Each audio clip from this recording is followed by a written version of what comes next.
छजना लुटाए नाल के दिला तेरी गोदा गन्ने वाली रेड़ी तो जूस लिया आयो लम्बे में छोरा होने के घर दा चूस लिया दिला तेरी गोदा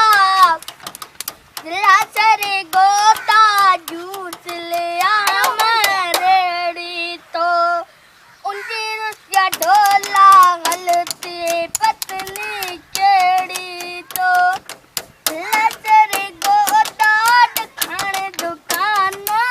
बांधिया आयो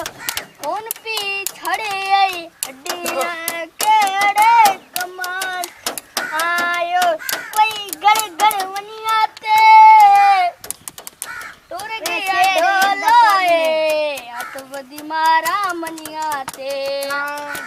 बस।